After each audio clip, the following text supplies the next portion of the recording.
Ok, estamos de volta com Frente a Frente. Você está acompanhando entrevista com o governador João Azevedo aqui, que está contando tudo, falando tudo aqui nesse momento no Frente a Frente. E agora a gente bate um papo sobre política, sobre eleições 2022, como é que estão os movimentos aqui no estado da Paraíba. O governador que já falou sobre algumas ações e prioridades administrativas aqui no estado da Paraíba. Governador, dois movimentos mais recentes. O primeiro, o senador veneziano Vital do Rego, que aqui no Frente a Frente, inclusive, declarou claramente que não quer esperar muito para essa composição de chapa e está achando que está fora, que não tem indicação dele. O que o senhor está reservando para o senador veneziano? Bem, eu tenho conversado com o senador bastante e nós temos tratado da pauta com muita tranquilidade. Primeiro, as eleições de 22 precisam ser tratadas no momento adequado. Até hoje, o Congresso sequer definiu como serão as regras das eleições de 22.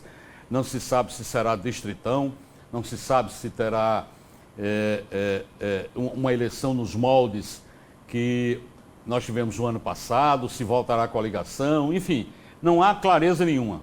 E isso está sendo discutido e está na pauta. Com relação a essa declaração, que foi de um membro do MDB, o vereador Miquica, eu não vi confirmada pelo senador. O próprio senador disse que até a conversa que teve com o senador Cássio Cunha Lima foi para tratar de assuntos administrativos sobre o Brasil, conjuntura brasileira. E a mim cabe exatamente acreditar no que o senador disse. Eu não faço nem conjecturas em cima de possibilidades. Eu discuto fatos reais. E os fatos reais, aquilo que foi publicizado e dito pelo senador, é no sentido de que estamos com o mesmo objetivo. Recebi essa informação também do vice-presidente do partido, o ex-governador Roberto Paulino, que estamos no projeto da mesma forma que estava antes. Então, muitas vezes interpretações são dadas a partir da fala de um membro do partido que pode não estar representando o partido. O senhor guarda algum receio de ser traído pelo senador veneziano? Não, de forma nenhuma. De forma nenhuma. Até porque, se for uma decisão real e do partido e ter uma candidatura, é direito do partido ter a candidatura. Eu não sou dono do MDB, aliás, eu não sou dono de partido nenhum. Eu não sou dono nem do meu partido, do Cidadania, você imagina o partido dos outros. Então, eu entendo como legítima. Eu entendo como legítima. Evidentemente que é uma condição estranha. Eu não espero e não torço e nem desejo que isso ocorra. Agora, por tudo que nós construímos juntos, eu não vejo muito essa possibilidade, não. O senhor acha que aliados podem de certa forma, estarem aproveitando esse debate, enfim, para se valorizar junto ao governo e ao governador? Não, na verdade eu vejo que adversários aproveitam qualquer fato, por pequeno que seja, para transformá-lo numa dimensão que seja capaz de criar algum mal-estar entre mim e o senador. E eu sei que nós somos bastante crescidos, já temos idade suficiente para entender aquilo que interessa para cada um. Mas para além das indiretas ou diretas de aliados de um lado para o outro, o deputado Tião Gomes bateu pesado no senador veneziano. O que o senhor reserva para o senador? Na sua leitura, quando o senhor olha a participação do senador veneziano, do MDB, dentro desse projeto, é verdade que a estratégia seria da indicação do nome de João Pessoa, de Campina Grande e outro que venha do Sertão? E no caso o veneziano estaria fora disso? Isso não está definido, não existe essa discussão. Vocês que compõem a mídia sabem muito bem que a discussão sobre política na Paraíba começa sobre uma eleição quando termina uma. Então, nesse momento, não há essa definição. Primeiro, não há essa definição porque nós estamos ainda no meio de uma pandemia, não existem regras estabelecidas e as eleições são em 2022. Nós estamos há mais de um ano das eleições. Segundo, a definição de uma chapa não é só a geografia que importa, não. Isso é óbvio. Quantas vezes aí se montou chapas em que a geografia não foi absolutamente seguida?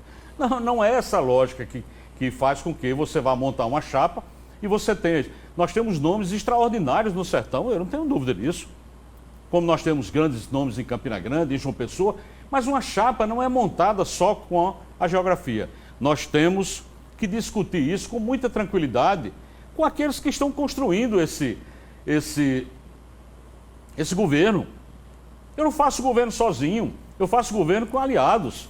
E nós temos que ouvir os aliados, discutir para que a gente possa ter um caminho. O senador veneziano ajuda na construção desse projeto, não só com as emendas dele, mas com a participação de Ana Cláudia numa secretaria importante, que tem a responsabilidade agora de tratar todas as emendas impositivas da Assembleia Legislativa. Ou seja, é assim que a gente trata, ouvindo, evidentemente, no momento adequado, os aliados para que a gente possa compor. É uma chapa que tem, nessas eleições de 22, 3 posições, que é candidato a governador, a vice e um senador. E é dentro disso que nós vamos ter que discutir. Caberão 10 pessoas? Não, só cabem 3. E é dentro dessa lógica que nós vamos ter que sentar com cada um cedendo um pouco, entendendo como é, quando vai ser, quando será a vez, quando será a discussão. É tudo isso que vai ser colocado na mesa. E essa discussão vai começar brevemente. Eu tenho menos ansiedade por isso, para esse momento, do que às vezes as pessoas colocam. Eu tenho um foco muito grande ainda nesse momento que nós estamos vivendo. Me preocupa muito ainda a questão da pandemia. Estamos com uma taxa de ocupação pequena, nós estamos com um número de óbitos diário muito baixo, graças a Deus, mas nós temos uma variante que está mudando o mundo aí. Estados Unidos, Austrália, enfim, Inglaterra, um monte de países aí estão sendo afetados por essa variante. E eu espero preparar a Paraíba com mais vacinas e mais vacinas, para que a gente possa vencer isso sem entrar numa possível terceira onda. E o senhor quer jogar esse debate até quando? Você disse que brevemente abre esse debate, mas se fecha quando? Não, mas esse debate ele vai começar, evidentemente, a partir de janeiro, de forma definitiva.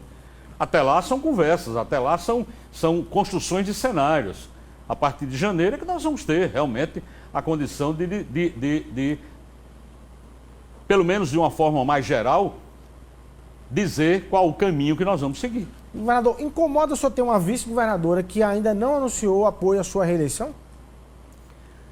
Eu acho que a vice-governadora Lígia Feliciano, ela tem, e nos últimos meses, passado por problemas muito sérios, não só ela que teve Covid, mas principalmente o deputado Damião Feliciano, e eu tenho um respeito muito grande pelas pessoas.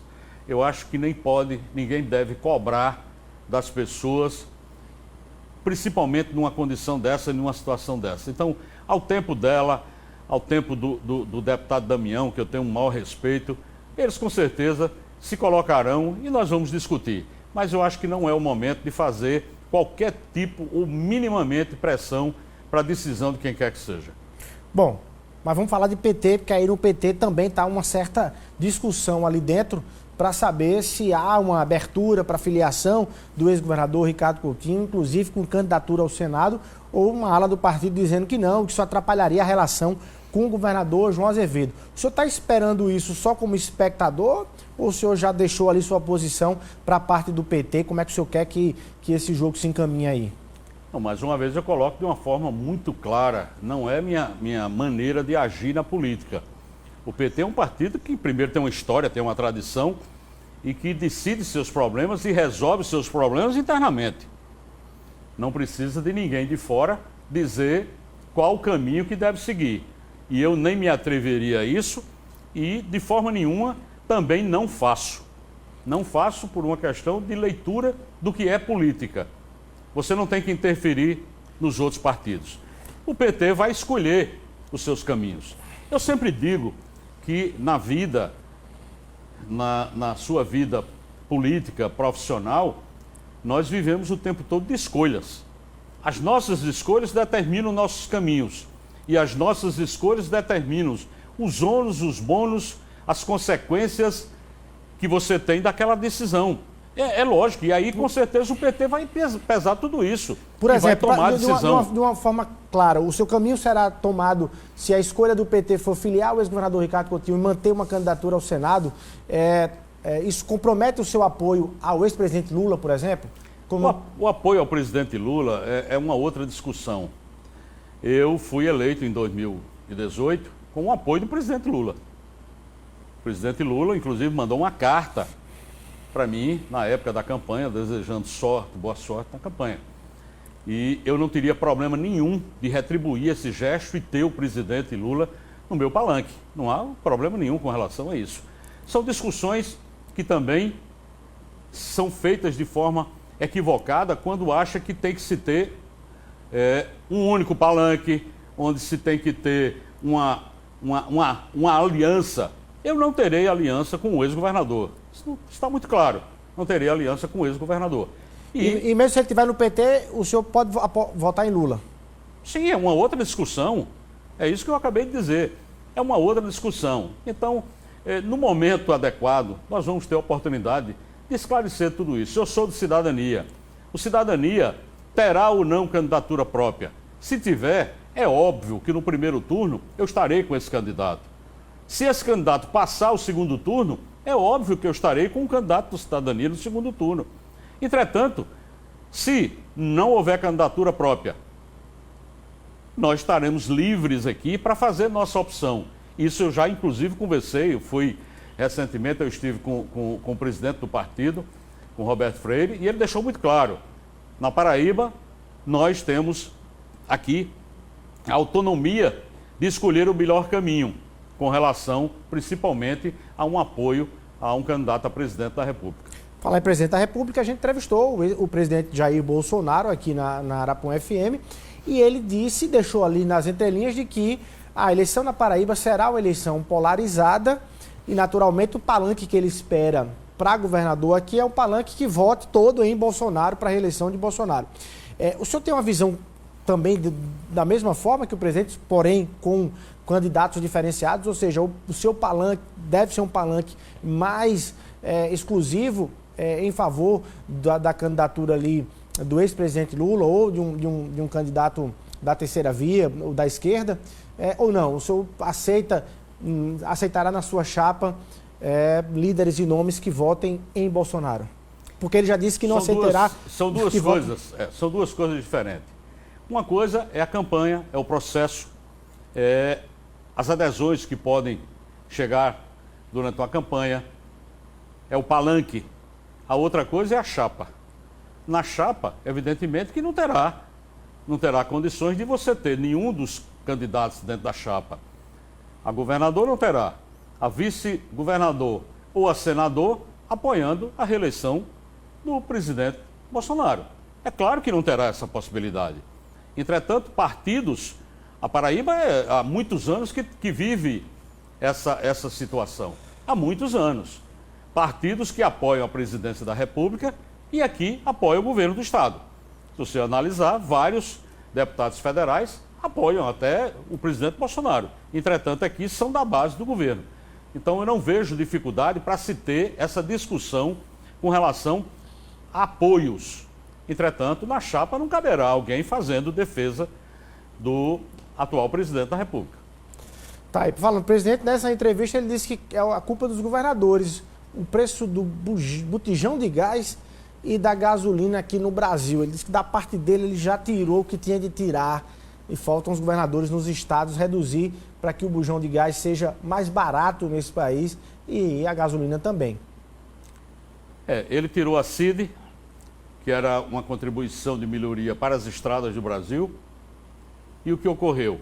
O percentual da CID, que servia para os estados fazer manutenção e conservação das estradas, deixou de existir, os estados deixaram de receber esse recurso. Então não era um recurso do governo federal. E só a variação do dólar em 2 meses cobriu o percentual que ele retirou da CID. Ou seja, a lógica do aumento de preço de combustível, do aumento de botijão de gás, que o tempo todo se tenta colocar no colo dos governadores a responsabilidade, isso não é verdade. Até porque o ICMS, ele é o mesmo nos últimos 8 anos, 6, 8 anos, 10 anos aqui dentro da Paraíba. Ele não aumentou nada, não aumentou percentual nenhum. Para que seja aumentado o valor do ICMS, você tem que mandar uma lei para a Assembleia. E veja quando foi uma lei para a Assembleia pedindo aumento do ICMS. Nunca. De minha parte aqui, nunca. Não mandei nenhum. Entretanto, quanto já subiu o bujão de gás de janeiro para cá? Muitas vezes. E por que isso ocorre?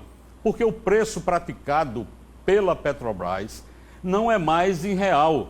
Ele é dolarizado. Se o dólar sobe, o preço sobe. Se há um problema de queda de produção em que o mercado de petróleo tem uma oscilação, aqui o preço sobe. E para a Petrobras é uma maravilha, eu gostaria de ser sócio da Petrobras. Ele produzir em real e vender em dólar. Não tem empresa que dê mais resultado no mundo dessa forma.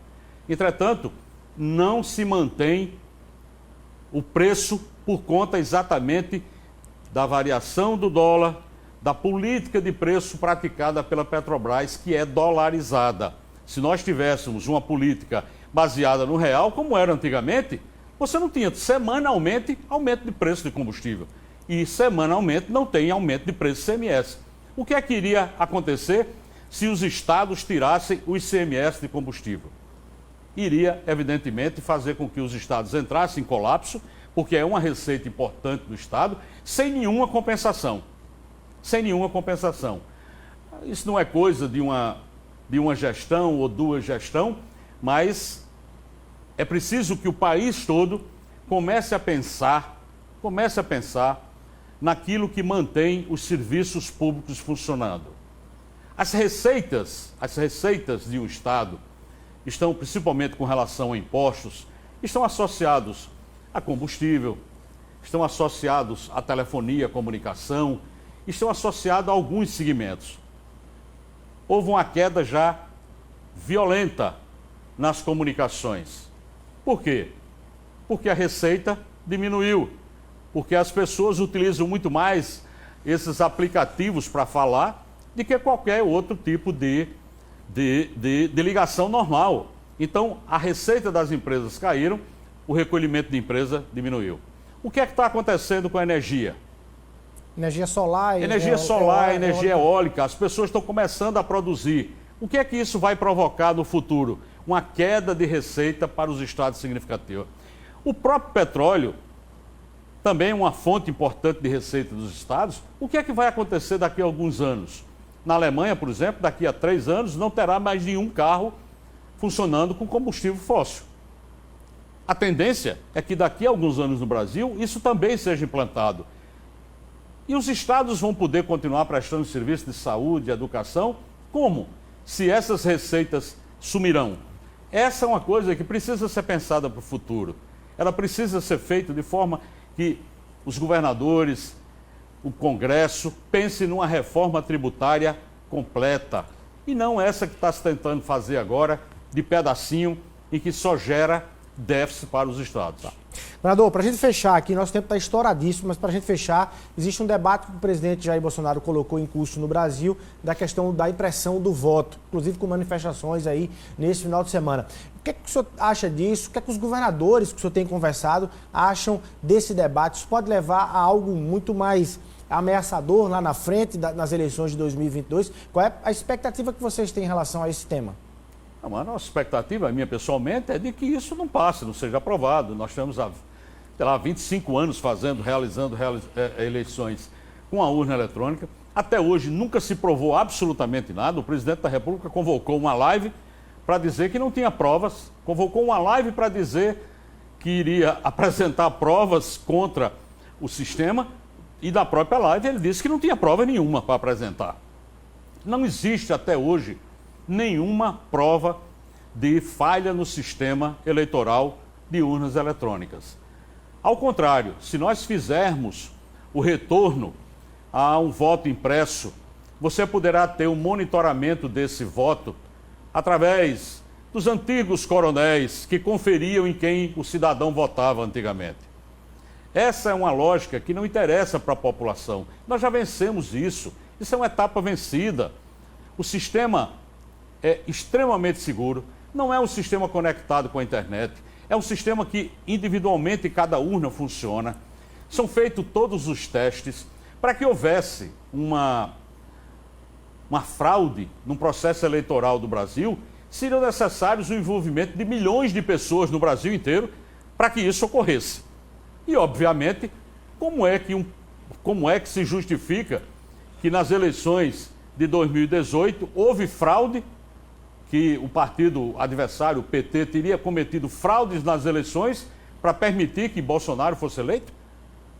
Ora, se houvesse fraude, era para que o candidato do PT fosse eleito. Isso é um contrassenso, é uma lógica inversa do que nós precisamos ter como compreensão mínima das coisas. Então eu não sou favorável à volta. Primeiro, é praticamente impossível você dotar todas as milhares e milhares de urnas com impressoras que puderão dar problema na hora de funcionar. Todos nós temos computador em casa e sabe que a grande maioria dos problemas nossos estão associados à impressora. Então, isso eu acho um absurdo, porque não existe em 25 anos nenhum fato que tenha provado de que o sistema eleitoral das urnas eletrônicas tenha condições de ser fraudado. Tá aí, governador João Azevedo, muito obrigado pela sua presença aqui e respostas todas aqui no Frente a Frente de hoje. Eu que agradeço a você, Luiz, a João Gregório, a todo o sistema da Arapuã, e dizer que para mim é um prazer poder conversar com a população. Eu gosto muito de conversar com a população. Na segunda-feira nós temos o programa Conversa com o Governador, em que a gente passa para a população tudo o que está acontecendo, que aconteceu na semana anterior e também nessa semana que vem. Hoje mesmo lançamos o Agosto das Juventudes, o mês dedicado à juventude. Criamos mais um programa para a preparação dos nossos jovens, para oferecer, acima de tudo, oportunidade para os nossos jovens. Então, eu que agradeço o espaço de ter tido a oportunidade de conversar com todos os paraibanos. Tá aí, a gente vai ficando por aqui. A você, o nosso abraço, muito obrigado pelo carinho da audiência, você que estava acompanhando aí toda essa conversa aqui com o governador João Azevedo. Um abraço a todos, uma ótima semana, até segunda-feira, se Deus quiser.